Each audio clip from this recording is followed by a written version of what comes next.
तो नमस्कार छात्रों। इस लेक्चर में हम बात कर रहे हैं आपसे एक अधिकारी प्रतियोगिता के बारे में, और इसके अंतर्गत हम बात करेंगे एक अधिकारी प्रतियोगिता में मांग तथा लागत के बारे में अध्ययन करेंगे। साथ में वस्तु विभेद क्या है। तो देखिए, यहाँ तक बात आती है कि एक अधिकारी प्रतियोगिता में मांग तथा लागत के बारे में। तो सर्वप्रथम हम बात करते हैं एकाधिकारी प्रतियोगिता है क्या। एकाधिकारी प्रतियोगिता आप जैसा कि जानते हो, जिसके अंतर्गत एकाधिकार और पूर्ण प्रतियोगिता दोनों की विशेषताएं पाई जाए या व्यवहार में जो बाजार की स्थिति पाई जाती है उसे हम एकाधिकारी प्रतियोगिता कहते हैं। एकाधिकार प्रतियोगिता की स्थिति में पूर्ण प्रतियोगिता और एकाधिकार की भांति ही मांग तथा पूर्ति की अंतरक्रिया द्वारा कीमत का निर्धारण होता है। अतः एकाधिकारी प्रतियोगिता में कीमत निर्धारण से पहले हमेशा एकाधिकारी प्रतियोगिता की मांग तथा पूर्ति का अध्ययन करना बहुत जरूरी होता है। अब इसमें बात करते हैं हम सबसे पहले मांग वक्र की। एकाधिकारी प्रतियोगिता में वस्तु विभेद होने के कारण फर्म की मांग वक्र अर्थात औसत आय वक्र नीचे की ओर झुकी होती है।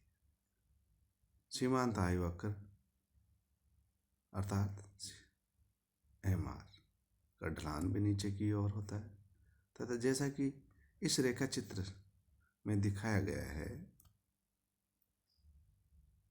एमआर वक्र एआर वक्र से नीचे होता है।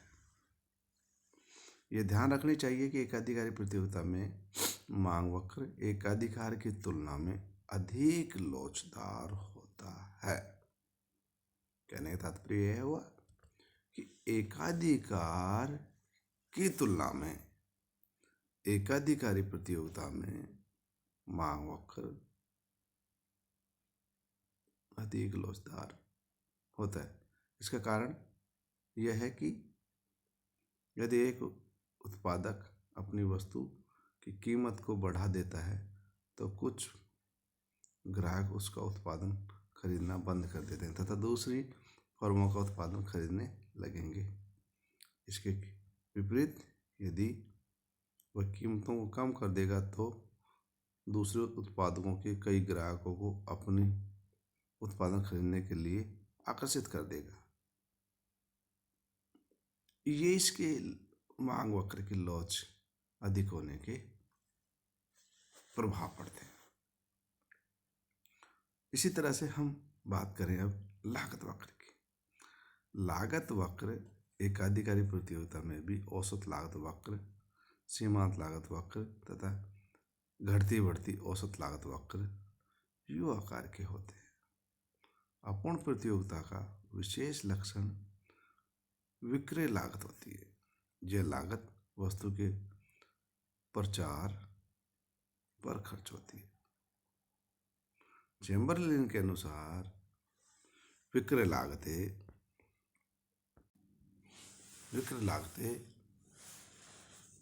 वक्र भी यू आकार की होती है। एकाधिकारी प्रतियोगिता की स्थिति में वस्तु विभेद होने के कारण उद्योग का पूर्ति वक्र नीचे खींचा जा सकता है। अब बात आती है वस्तु विभेद की। प्रोफेसर चेम्बरलेन के अनुसार एकाधिकारी प्रतियोगिता की एक मुख्य विशेषता यह वस्तु विभेद है।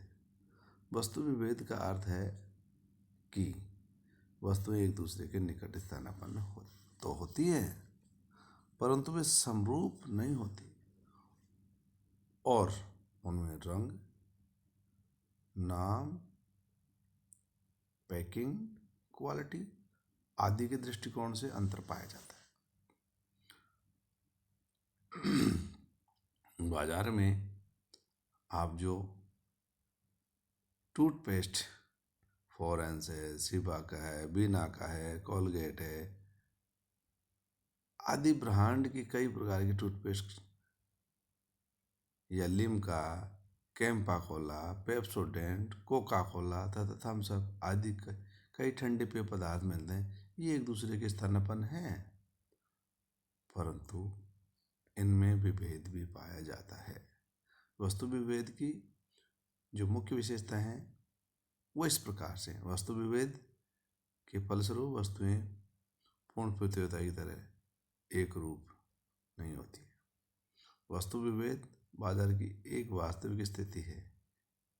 ये वस्तुएं निकट स्थानापन्न होती हैं। वस्तु विभेद वास्तविक तथा कृत्रिम दोनों प्रकार का हो सकता है। वस्तु विभेद की अवस्था में उत्पादक अपने अपनी वस्तुओं के नाम आदि को कानूनी रूप से पेटेंट करा लेते हैं। उन्हें उस वस्तु के नाम, डिजाइन आदि का एक अधिकार प्राप्त होता है। जैसे स्कूटर के उत्पादन का अधिकार अलग अलग कंपनियों को उस ब्रांड की फर्म को है। उसका ट्रेडमार्क रजिस्टर दूसरी फर्म इसका प्रयोग नहीं कर सकती, परंतु वह किसी दूसरे ब्रांड की वस्तुओं का उत्पादन कर सकती हैं। इस प्रकार विभिन्न फर्मों के में प्रतियोगिता भी पाई जाती है। वस्तु विभेद का उद्देश्य कीमत निर्धारित करने की शक्ति प्राप्त करना तथा लाभ में वृद्धि करना है। वस्तु विभेद के फलस्वरूप औसत लागत वृद्धि हो सकती है। चैम्बर्लिन के अनुसार वस्तु विभेद लोगों की अनेक रूपों में विभिन्नता की आवश्यकता पूरी करता है, अतः इसके लिए कुछ अधिक कीमत देना भी आवश्यक हो जाता है। वस्तु विभेद की अब परिभाषा दी जाए तो वो चैम्बर्लिन के अनुसार एक किस्म की वस्तु में विभेद तथा उस समय उत्पन्न होता है जब एक विक्रेता की वस्तुओं तथा सेवाओं को दूसरे विक्रेता की वस्तुओं तथा सेवाओं से विभिन्न मानने का कोई महत्वपूर्ण आधार हो। यह आधार वास्तविक या कृत्रिम हो सकता है। इसके फलस्वरूप विक्रेता एक उत्पादक की वस्तु को दूसरे की तुलना में अधिक पसंद करते हैं। वस्तु विभेद तथा मांग वक्र। अर्थशास्त्र में सबसे पहले सराफा ने नीचे गिरती हुई मांग वक्र के आधार पर वस्तु विभेद की धारणा प्रतिपादित की। वस्तु कीमत परंतु कीमत तथा उत्पादन की मात्रा के निर्धारण के आधार पर वस्तु विभेद की धारणा का विकास चैम्बर्लिन ने किया था। चैम्बर्लिन के अनुसार किसी फर्म की मांग पर केवल कीमत का ही प्रभाव नहीं पड़ता, बल्कि वस्तु की किस्म तथा विक्रय लागत का भी प्रभाव पड़ता है।